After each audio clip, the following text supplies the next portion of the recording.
welcome to tonight's meeting. We'll start off with apologies. Do we have any apologies? Chair, we've got apologies from Councillor Linthwaite and Councillor Wayne. That's lovely, thank you. And then we're going to move on to the second item on our agenda tonight, which is the approval of the minutes from the previous meeting. All of you should have had these within your pack or email that was sent to you. We are going to be looking at pages 3 to 6. Do we have a proposer? Thank you, Councillor Buttle. Do we have a seconder? Thank you, Councillor Wakeman. We'll take it to the vote. Are we all in favour? Yes? Yes. Right, what I would suggest in that case is, because you don't know if it's a true record, even though you may have watched it on YouTube, I would suggest you abstain. Yeah, thank you. Okay. We need to know the number of abstentions. Right, could we indicate if we're abstaining, please? So 1, 2, 3, 4, 5, 6. We have 8 abstentions as indicated. Okay, thank you. So now we're going to move on to item 3, which is interests. Do members have any interests with which they wish to declare for tonight? No, so we don't have any interests. So item 4, public participation. I see that we don't have anybody here. So number 5, which is the temporary pavement licensing regime update, which refers to pages 7 to 12. I'm going to pass you over to Eileen, and Eileen will fill you in. Thank you. Good evening, everybody. So this report about the temporary pavement licensing regime is brought before you just to give you an update on where we are with it. The current regime is due to expire or due to finish on the 30th of September this year. What the report does is explain a background to the pavement licensing regime and why it was introduced. It was introduced as part of the Business and Planning Act 2020, following or during the COVID pandemic. It was really to help businesses get back on their feet, small businesses that were providing food and drink and couldn't really comply with social distancing rules within inside the premises were allowed to extend outside onto the pavements or areas that are classed as public highway. That was designed just to be a temporary arrangement. However, it was extended to the 30th of September 2021 and extended again to the 30th of September 2022. And more recently, I think we explained at the last committee meeting that this has now been extended to expire the 30th of September 2023. The report explains how we implemented this temporary regime in terms of application costs. Although the government had set a fee, a maximum fee that authorities could charge at £100. This authority back in 2020, 21 and 22 agreed that the council chose to waive that fee to help businesses to recover. As it was being extended year on year, we felt that we couldn't really sustain this as officers in providing or administering the service. We couldn't really sustain this free of charge cost for much longer. So earlier this year, I think it was the Governance and Resources Committee approved that the fee of £100, the maximum fee of £100, would be applied should this service continue, should the licensing service need to continue. So from April the 1st this year, we have been able to charge £100, and we're expecting that to continue as long as the regime is in force.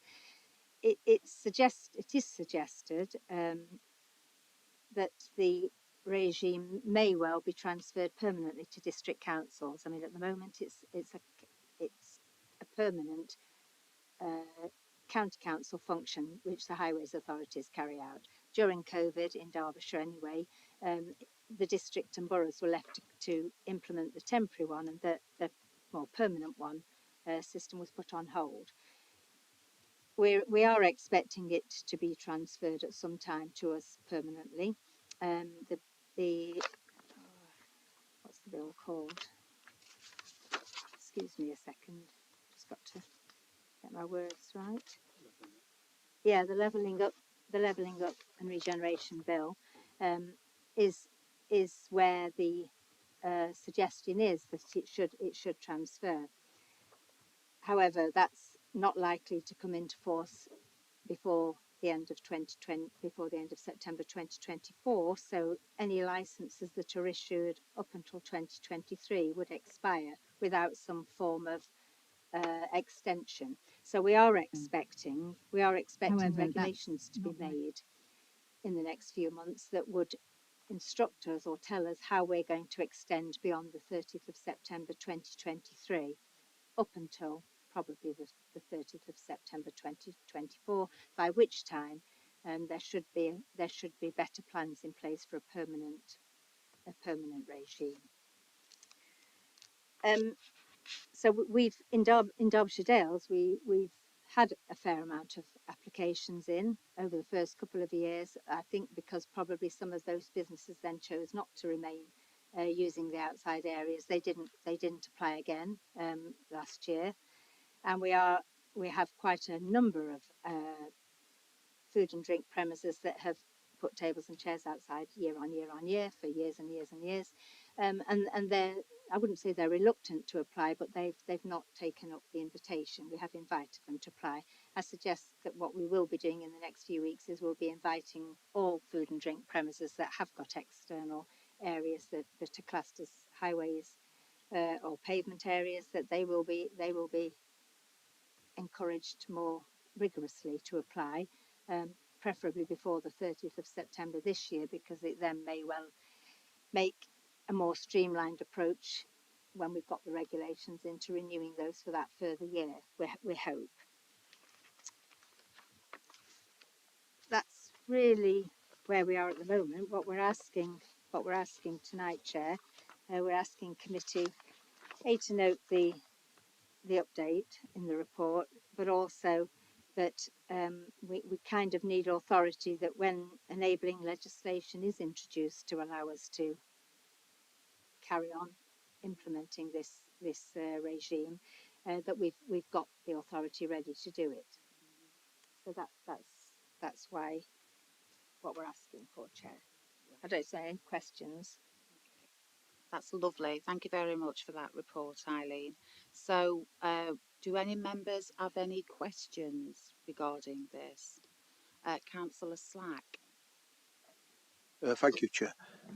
In regards to pavements, wide pavements, where they can get the tables out conveniently, but if they're a little bit narrow pavements, is the restrictions on the width they've got to keep for the public to access the pavements?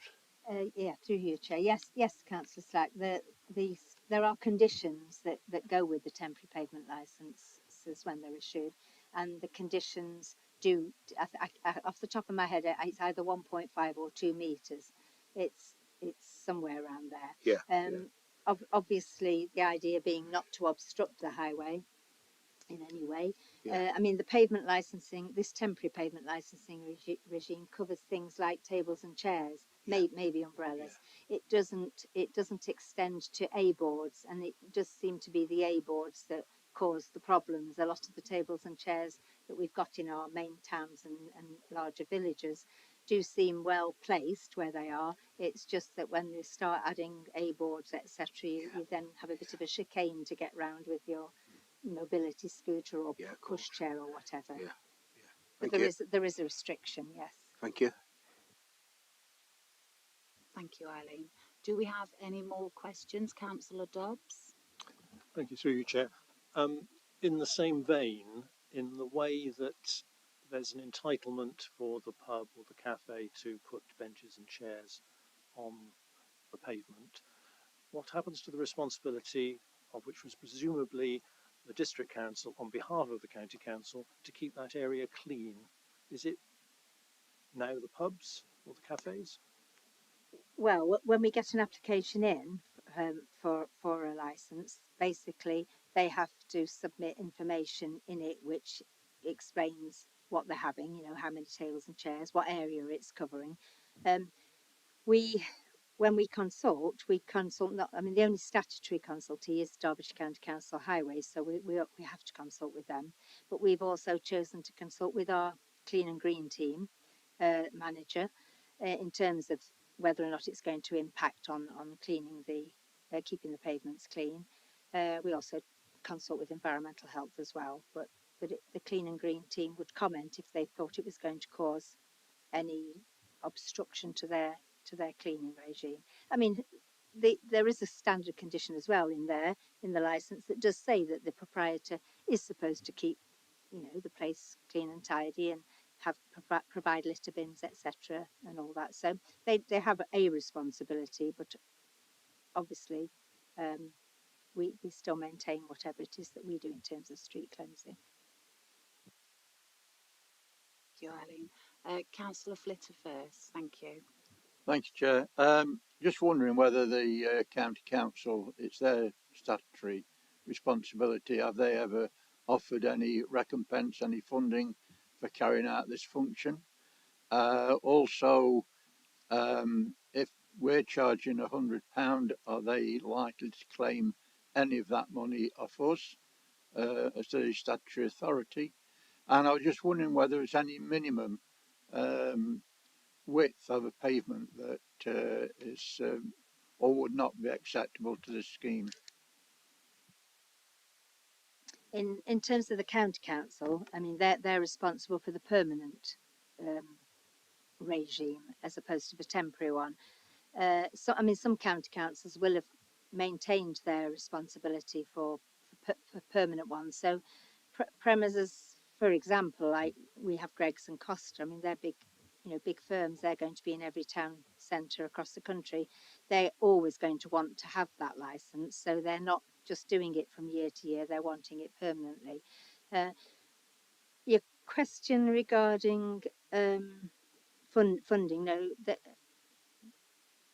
what was the second part? Sorry, it was would they expect us? Yeah, Whether they contribute right. to the cost. No, the government. Are they expecting anything from us? Right. And the minimum width of the Yeah. pavement. Yeah. And the reason I asked that last part was because there are a lot of villages that have local shops, Yes. narrow pavements, and they want to display their wares. Okay, so the county council, well, they're not expecting anything from us, no, and they're not giving us anything. The government has given us new burdens grant. We've had I think that was reported. I think I reported that to the last committee. Yeah, I reported it again. So the new burdens grant was given to us to set up the scheme, and then the following year they kind of paying it in arrears actually, because the following year we then got another part of the new burdens grant for maintaining the scheme. I'm assuming that towards the end of August this year we'll get another payment. So that's where we're getting funding from to run it, because the government's assuming that we would all be charging the £100 anyway from day one, as indeed some councils did. I'm sorry, my memory is dreadful. The width of the pavement, yes. Did you say is there a minimum? There is a minimum, yeah. I don't think that the county council would say yes to anything that was less than the 1.5 metres between the furniture and the curbside. We have had a couple of pavement licenses I'm trying to think where they were. There was one in Bonsall, outside the King's Head at Bonsall, and the County Council refused them. Outside Smith's Tavern in Ashbourne, I mean, that's basically on a very, very busy road, as you know, very fast road. So that was refused. So we have had two, and they've recommended refusal. I mean, obviously we were the determining authority, but you're not really going to go against the advice of the statutory authority for highway safety. So that's where we are with that. As I say, there are a lot of applications still awaited, really, from a lot of places. Okay, thank you, Eileen. We also have Councillor Franks who would like to ask a question. I was going to ask about, is there any consideration of the removable post ropes to sort of contain customers so that they're not spreading further out onto the pavement and tables, which also may help with the keeping clean and identifying So areas. one of the things in the standard conditions is that there should be, well, if there can be safely, then there should be some form of barrier. So like Greg's and Costa's have got, you know, little barriers, but you can have the rope type barriers. In some cases, people don't have them because it would be a problem.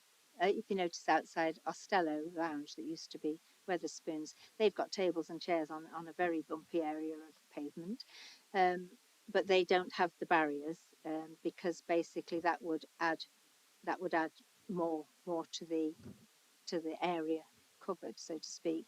And it was felt, and the county council didn't disagree with the company's application. It was felt that it was better for them just to have smaller tables, bistro style tables and chairs, and keep them as near back to the wall as possible, and not add anything else. But where it's appropriate, they should use barriers. Yes. Lovely, thank you, Eileen. Then Councillor Wakeman, please. Yeah, through you, Chair. Is there any way of getting a list of our own area, what tables and chairs are out, and then can we inform you if there's any there that you don't know about or not? Yes, through you, Chair. Thank you. Yeah. Well, the list of applications that are still in force is very short. Or the list of licenses, should I say, is very short. The list of licensed premises that I've been out to have a look at is very long, where they need. I mean, obviously you're perhaps referring to Bakewell, and there are a lot of premises there that do have tables and chairs out and don't yet have an application in. They've been invited to apply, and that's happening as we speak. It is handy to know. It is handy to know that when there are unlicensed premises of any type. And what I will do is I will put a list of the pavement licenses granted on our pavement license page on the website. Probably not straight away, but I will, and then you will be able to note whether or not they've got a license. Or would it be easier for us to do a list of what's out and just send that through to you? Would that be easier? Well, I've actually got one from Bakewell. You've got one? Yes. Oh, I know where you've had that from. Thank Somebody's you. already provided me with that. Thank you, Thank Councillor you. Waitman. A very long list as well. Right. And yes, and a lot of those people have already been approached. And it's been explained that whilst it was a more flexible arrangement in 2020 and 2021 because of the recovery from COVID, it is now becoming more a matter of businesses really increasing the size of their business, so to speak, and really that it can't be sustained without some cost and without some regulation either. Yeah. I mean, it should be noted when they put an application in for one of these, they do have to have public liability insurance to cover that area of pavement as well, not just to cover the inside of their premises. They do have to have it specifically to cover an outdoor paved area, a pavement licence area. Thank you. Thank you. Next, we have Councillor Peacock. Thanks, Chair. My question was just how difficult would it be to have, so we've said £100, that being the maximum we can charge. how difficult would it be to have some sort of discount for either very small cafes or, you know, those ones that just have like one table with two chairs outside? So from a charging point of view, the it's mostly an administrative charge really, because the enforcement for pavement clutter or obstruction still lies with the county council. We don't have that enforcement power yet. We're hoping that if we do get the powers to administer this as a permanent thing, that we'd also get the enforcement powers as well. So because it's mainly administrative, it doesn't really matter on the size of the premises, to be honest. No, I'm thinking of it from a fairness perspective. I mean, would it be more difficult for you to? I realise that there would therefore then be a cost if they didn't pay the full amount, but would it be very difficult for you to process the idea of you only pay £50 if your turnover is less than so much or something like that? Really, it's not something we've looked at. That doesn't mean to say that we couldn't look at it if members wanted us to. I suppose putting it in perspective prior to the temporary licensing regime, and this perhaps why there weren't very many about pavement cafes. We are talking the fee most county councils were charging was they could set their own fees. It wasn't set by government, and they were charging in excess of 300, 400, 500 pounds. A couple of extra chairs would add on another £100, which was why the government capped this charge for the temporary one, so that we didn't all get out of hand. And most people who've done it, who have charged from day one, whereas we as council, as we said earlier, haven't charged from day one. I think we had 3 years where we didn't charge. £100 barely covers the cost. So if with most licensing type service is supposed to be cost recovery, when it's done on a permanent basis, you would expect it to be cost recovery. So what I'm trying to say in terms of it's an administrative fee to a degree, and it doesn't matter whether you're processing an application for a small premises or a large premises. It's not really any different to processing one for a dog boarder who only boards one dog, or a dog boarder who boards 20 dogs. They still pay the same application fee for their licenses, because the process and the procedure and the amount of time that we have to put in to deal with it is the same. I think it's fair to say. Yeah, if I just come in there, if I may. The council made a decision when the regime was introduced that it was all about recovery from COVID for businesses, and we wanted to support that. You all wanted to support that, and consequently the fee was waived. Obviously that time's thankfully been and gone a bit now, and it's more about a commercial operation. So which is why the fee was introduced. No problem at all with considering a banded fee arrangement if that's what members would like us to do, but we don't really quite cover our costs as it is with a £100 fee on these items, which do take up or can take up quite a lot of time. So if we're making a recommendation, officers are making a recommendation about fee recovery, we would go for the £100.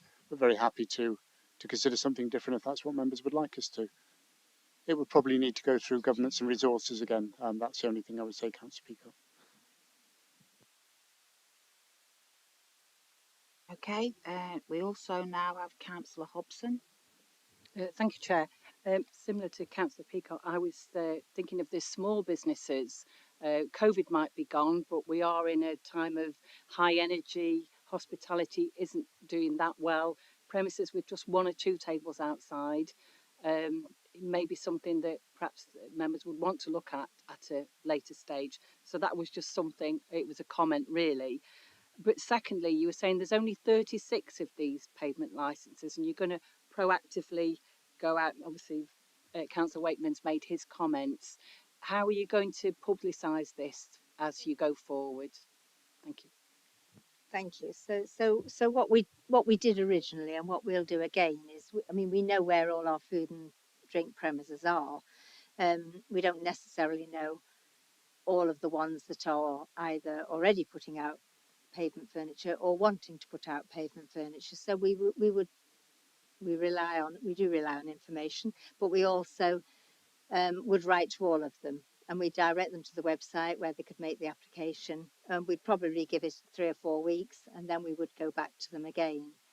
I mean, I don't know if there's any merit in not worrying too much about the fee at the moment, but waiting more to see what happens from September the 30th this year, running into next year. It may well be that you could look at, if we grant any licenses in the next few months, or we'll no doubt be granting quite a few licenses in the next few months, that once we get the regulations, that's depending on what they say, to enable the scheme to be carried on further, it might be that that fee that they've already paid would be sufficient just to automatically extend anybody who'd applied before the introduction of the extension. But again, it depends on the enabling legislation. We don't know what it's going to say. It might say that they can have an automatic extension if councils wish. It might say that they've got to apply again for a licence. So it is a little bit up in the air, I'm afraid. Okay, thank you, Eileen. Do we have any more questions from members?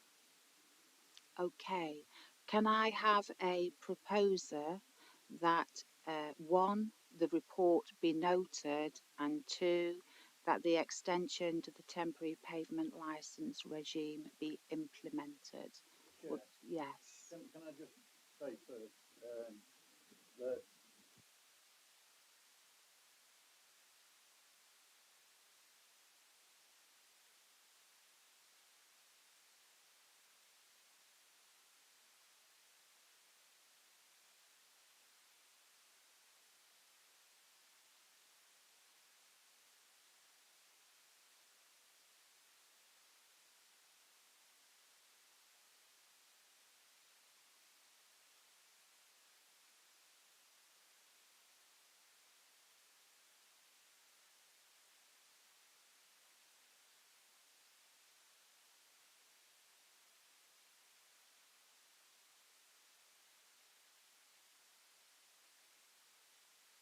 Absolutely, yes.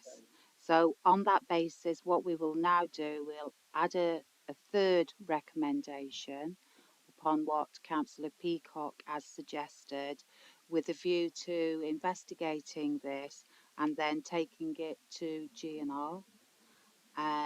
So we now have the 3 recommendations. Would somebody like to propose those? So Councillor Slack is proposing. Do we have a seconder? Councillor Buttle.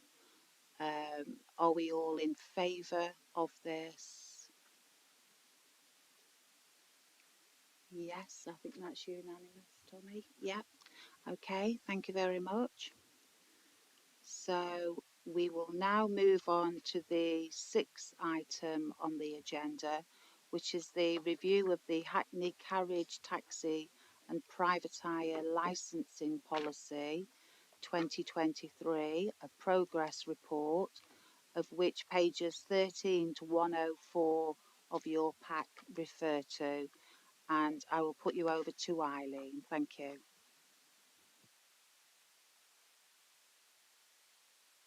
Thank you, Chair.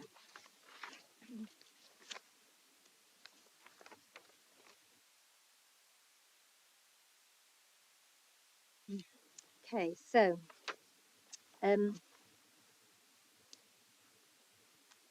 the background to the report is more by way of an explanation to the new members sitting on this committee.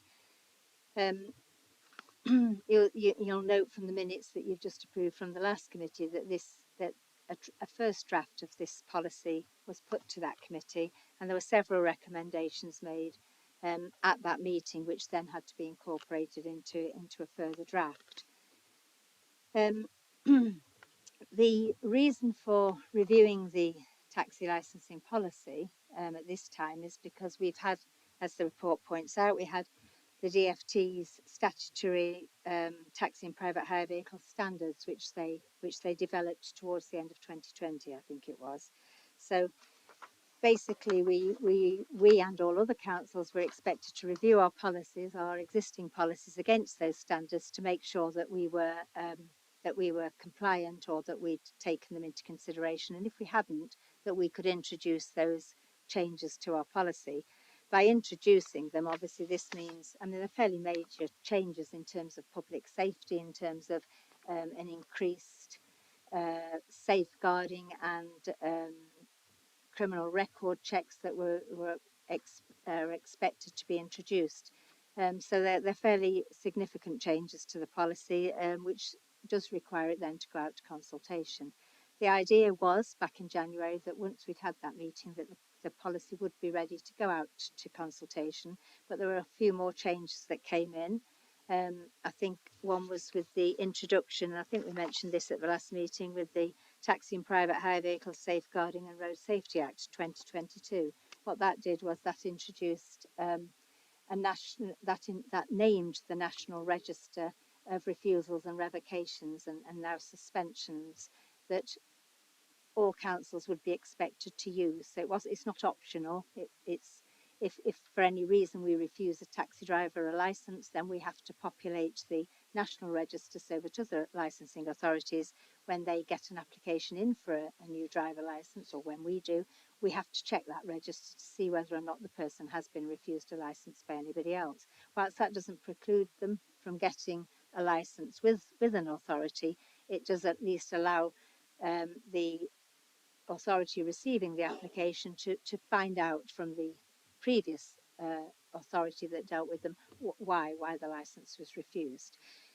At the last meeting, we were in the process of applying to register with NAFIN. I can't remember what it stands for, National Anti-Fraud, I think it is. And what the reason we had to do it then was because we had to introduce from the 27th of April these checks. So any applications we've received for new drivers, new taxi drivers, since the 27th of April, they've all been checked on the register before any licence has been granted. So irrespective of the other criteria they have to meet in order to get a licence with us, or to apply for a licence with us, so they need a medical, they need a disclosure, criminal disclosure certificate enhanced, where all the barred lists of vulnerable adults and vulnerable children are also checked.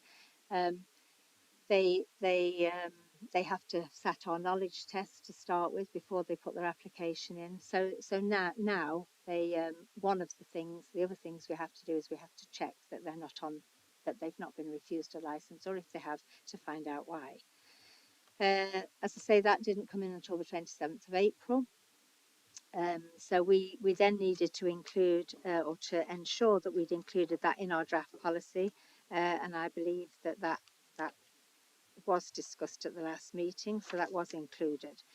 A few of the other items that weren't included in the first draft that we have now put into the second draft, and these will be, I don't know if you can see it in colour actually on your laptops, but these will be highlighted in blue. So any of the changes that are highlighted in green were ones that we'd already reported to committee a few months ago in January.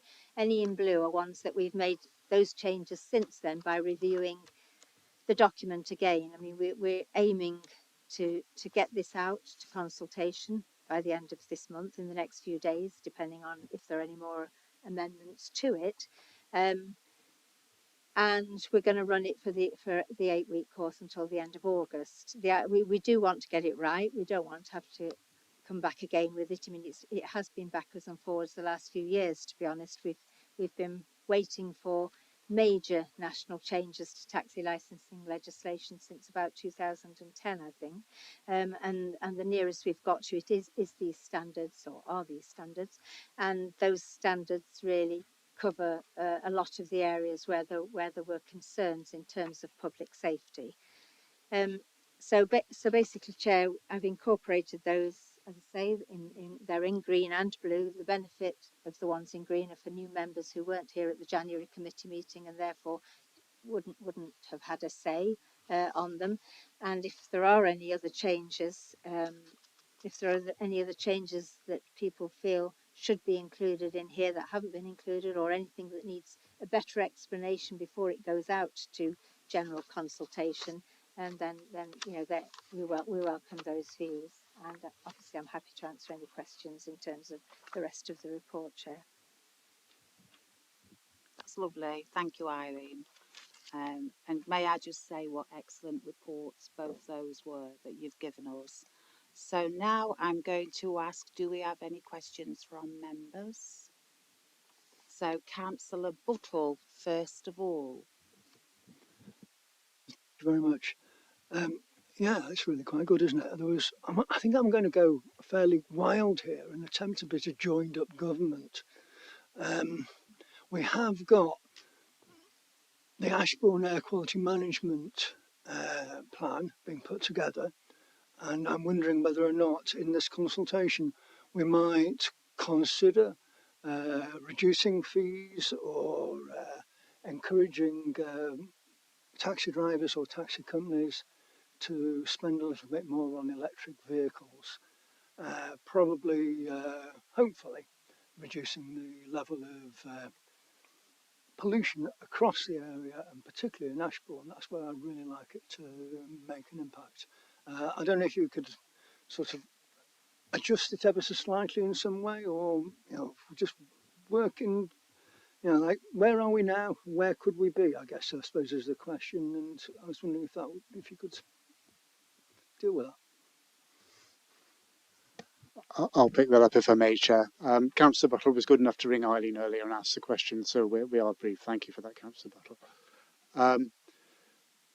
We have done some work with taxi drivers on changing fuel types.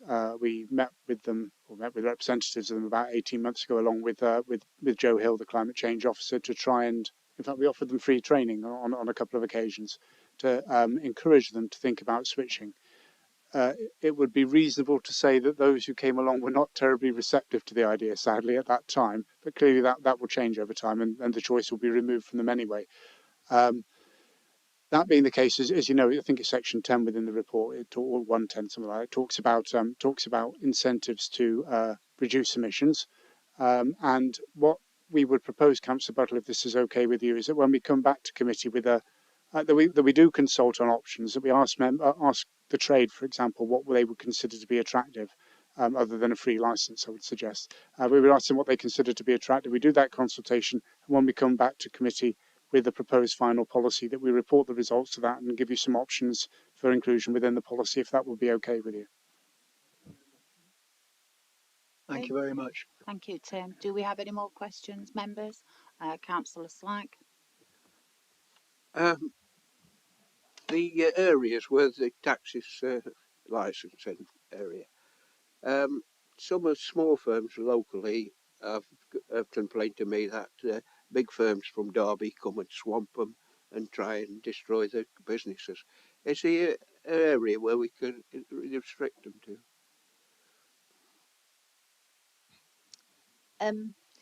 So anybody that's licensed as a hackney carriage, so as a taxi, the ones with the tow blowing on the roof and the meter, they can do private hire work anywhere. So although we might license 20 or 30 or 40 of them, they could go into other districts and do private hire work. And similarly, the same happens in Derby. So the people that we've licensed who live in Derby, but we've licensed them as a driver in Derbyshire Dales and licensed their vehicle in Derbyshire Dales, we can't make them only work in Derbyshire Dales. So they consequently do quite a lot of work in Derby, but they also work here. I wasn't actually aware that outside people who live outside the area and are licensed were swamping the area. To be honest, Councillor Slack, I've not had those complaints. Generally speaking, we've got it is a very small licensed fleet in Derbyshire Dales of hackney carriage drivers and private hire. You're probably only looking at, well, I'd say less than 100. We then have the separate company that those who were on the committee a couple of years ago are aware of, who provide Derbyshire County Council with special educational needs transport specifically. And again, we've given those, or you, the committee, the council, have given those exemptions to some of the requirements for getting a licence, because it's a very different line of business, very specialist business. So there are probably another 80 of those, but they don't operate as a regular taxi driver, and they don't operate as a regular private hire driver. They're only allowed to do those special contracts. So with the 80 odd normal, for want of a better word, taxi drivers and private hire drivers, it's reasonable, I think, to assume, because not everybody wants to work every day, not everybody wants to work nights, not everybody wants to work, certainly the late night economy, the 1 and 2 and 3 in the morning jobs. Other taxi drivers are going to come into our area if there's business that's not being fulfilled, and it is legal for them to do that, as it is legal for any of our drivers that we license to go and do private hire in Chesterfield or anywhere else. But that's private hire by booking. They can't sit on a rank anywhere else, and they can't apply for hire in the street anywhere else. And similarly, neither can people from other authorities do that. They would have to be booked. It would be private hire bookings. So Acne Garages, they've got the pictures and they can't just come from Derby and sit on their pictures. No, nobody can sit It's on the private within the phone yeah. or You can only email. Yeah. Thank you. Okay, thank you. Yes, councillor.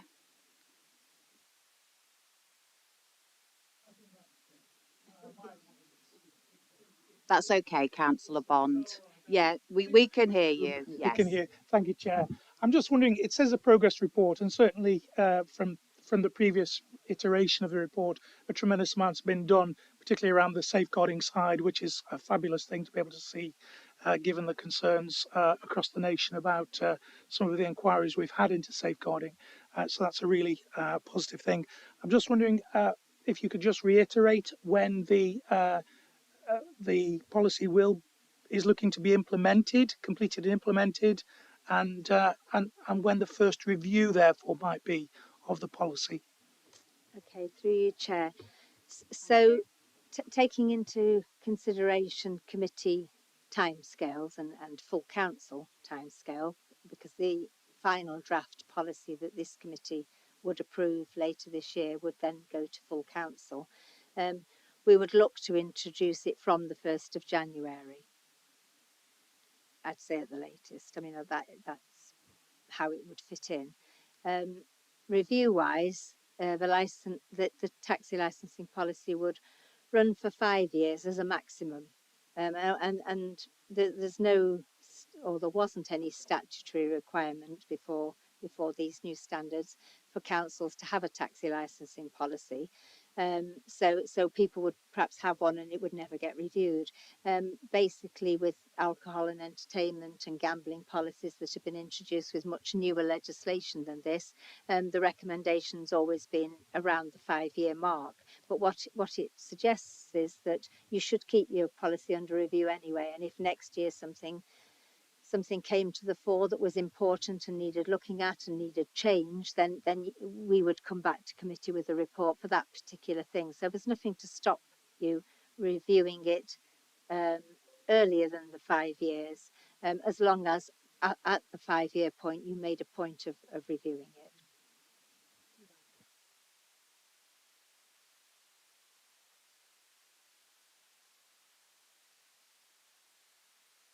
Councillor Maelstrom. Yeah, just a couple of queries.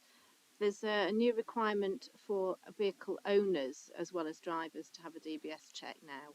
I'm just wondering, should that also be brought into Appendix C, which is the procedure for vehicle owners to apply for a vehicle licence?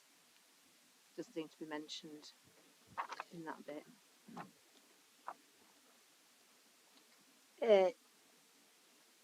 Sorry, Appendix D, did you say? Appendix C, vehicle licences application procedure doesn't mention the DBS. Yeah, checks. no, you're quite right, councillors. So it should be. We've got the condition, as you've seen, it's Yes, in the highlighted body, on page 33. It is something a little bit alien actually, because it's, as I say, we have a very, very small fleet of licensed vehicles. Generally, it's one man, one woman band, you know. So they generally own the car, or if they don't own the car, a group of them might own a series of cars. I don't think we've had a situation where there could be an independent owner who's not a licensed either driver or operator with the council, therefore sort of unknown to us, which is this obviously trying to pick up those sort of situations. But you're right, it does need cross-referencing into the actual appendix, because it would form part of the application procedure, so that somebody wanting to license a vehicle would know that they would have to include include documentation to prove that that person anybody who owns the vehicle has had a check. So yeah, I'll get that included. Thank you. Thank you. And could I also just ask a follow-up question to that? Is, will there be an increase in licensing fees to cover these additional checks? To be fair, the checks are actually carried out anyway in terms of the driver or the operator. The owner of the vehicle, who has to be named actually anyway we have a proprietorship form that comes in with a vehicle application, so anybody who's allowed to drive that car has to be named on it anyway, and that if that changes, then the form has to be changed. The cost of the criminal record check has to be met by the individual, so that person, whilst they're not applying for a driver's license with us, they're just a proprietor, they would have to undergo that check. They would also, well, I'm assuming they would also have to comply with all our other rules in terms of criminal record checks, whereby they would have to sign up to the online subscription service with the disclosure and barring service, so that we could check those records at any time. I mean, the policy suggests every 6 months is a minimum, really. If there was any reason to want to check it again, check it earlier or check it more often, then the only way we can do that is if they've signed up to the online subscription service. So it may well be that we'd have to introduce that into that requirement. It wasn't specific, except that it did say it does need to be an enhanced check, which is interesting, because the private hire operators, when they apply for a license, they could originally have a standard check, not an enhanced check. So it is an added safety measure. But I'll make that change. Thank you, Eileen. Do we have any more questions from members? Okay, so we have a few inclusions into the recommendations. We have an inclusion from Councillor Buttle that we instigate an incentive for electric vehicles. Are you happy with that, Councillor Buttle? With air quality.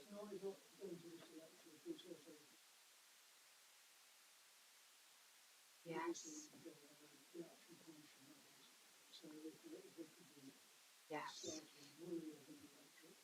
Yes, okay, thank you, Councillor Buttle. And then we also have the cross-referencing that Councillor Maelstrom highlighted regarding the appendix, page 33, item 5.6.5. So we need also to bear that in mind. So on that basis, the recommendation, oh sorry, Councillor.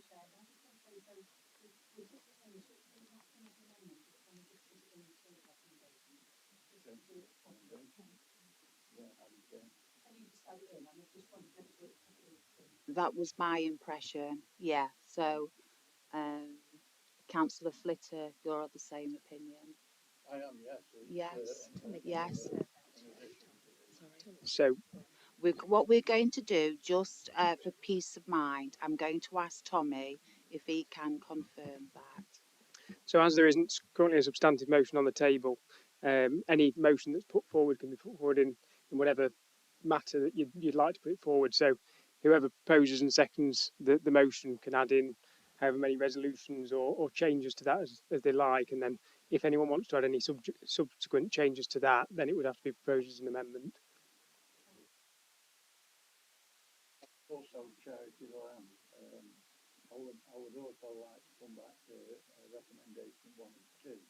Yes. Take out the word no Yes. and replace that word with agree. Because I'm saying that. Sorry? Oh, sorry, Peter. Yeah, I'm interested in the word note again in items 1 and 2. Yes. If we can make that agree, Yes. if you look at this report, it's a rather lengthy, detailed report that our officers have spent a lot of time on. And I think it's unjust for us just to note what they've been doing. And in appreciation, I think we ought to be agreeing to what the changes that they're making, agree the time scale of the consultation, and then whatever comes after that. But we have to have a purpose, and we have to have a feeling that the officers have done that for our benefit, and we should be recognising that and recognising the work that the team have put in.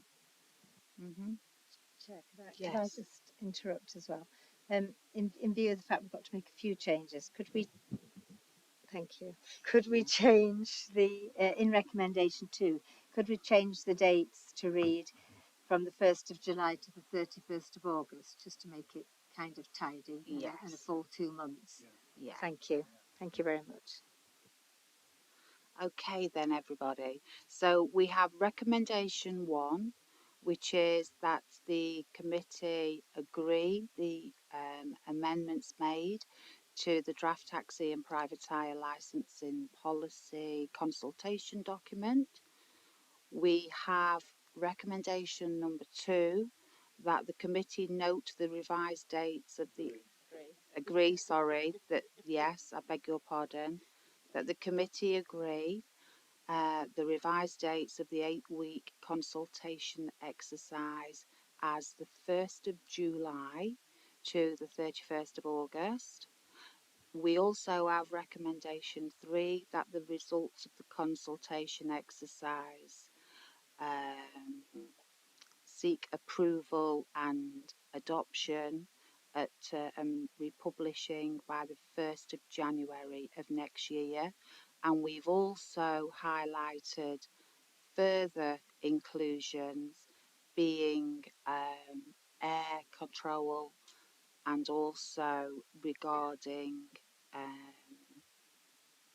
asking trade what they consider to be the options, and then bringing this back for further discussion. So, first of all, are we happy with how the recommendations stand? And if we are, would somebody like to propose that, please? Okay, thank you, Councillor Flitter. Thank you, Councillor Wakeman. And can we take that to the vote? Okay, that's lovely. Thank you very much. So we're all unanimous, Tommy.